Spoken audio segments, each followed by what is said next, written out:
这是各位观众朋友，大家好，欢迎您收看藏人行政中央电视台本周西藏华语节目，我是主持人卓玛。今天的主要新闻有：达赖喇嘛尊者前往新德里和马图拉市展开访问；德国联邦议会人权委员会代表团访问达兰萨拉；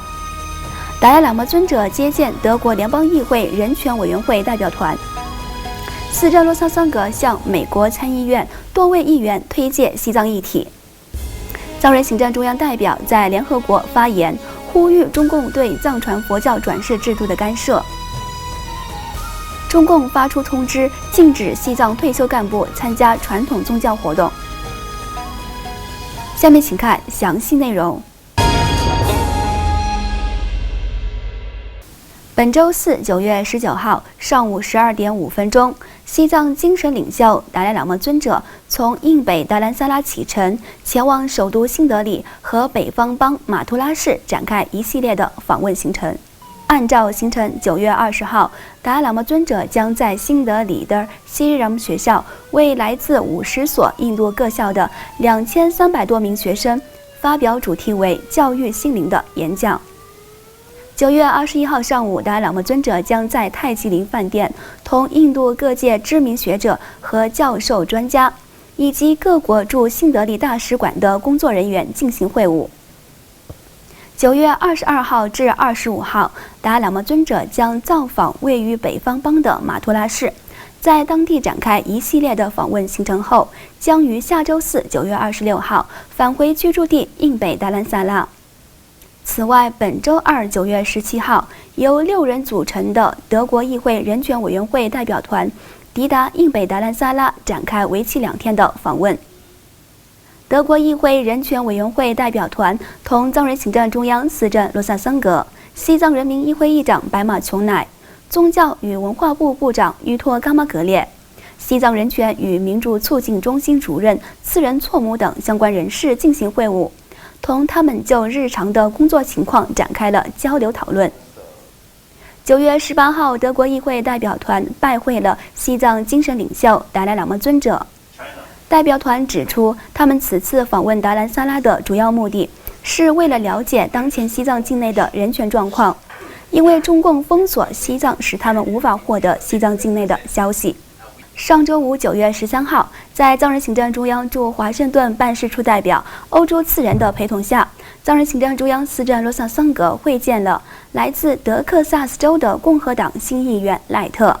当时，司政罗萨桑格向共和党新议员赖特介绍了中国政府是如何试图干涉藏传佛教的转世制度和藏人民众的宗教信仰自由。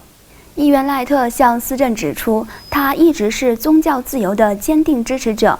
并重申中国对美国构成的威胁，承诺他将继续支持西藏的自由斗争事业。随后，司政罗萨桑格会见了新上任的共和党参议员汤姆克顿。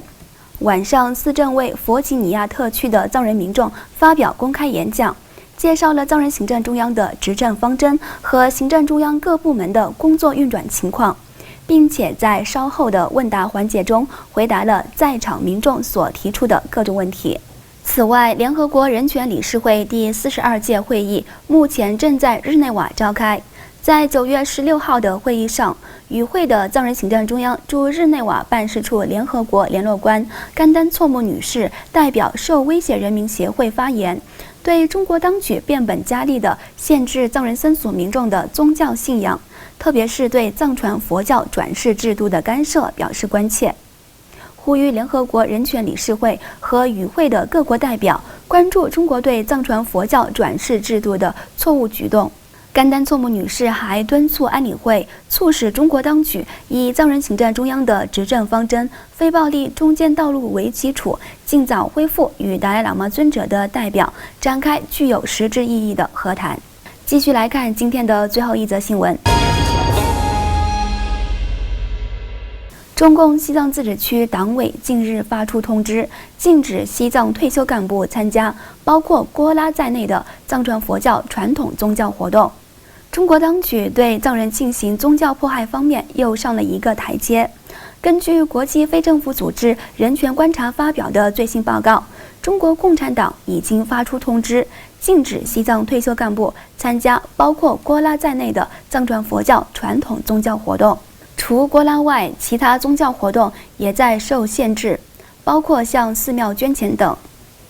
报告指出，中共书面禁止政府退休干部参加郭拉的情况以前是并不多，此举足见当局控制干部和藏传佛教的手段正在强化。观众朋友，藏人行政中央电视台本周西藏华语节目就到此结束了，感谢您的收看，我们下期同一时间再会，祝你有个愉快的周末。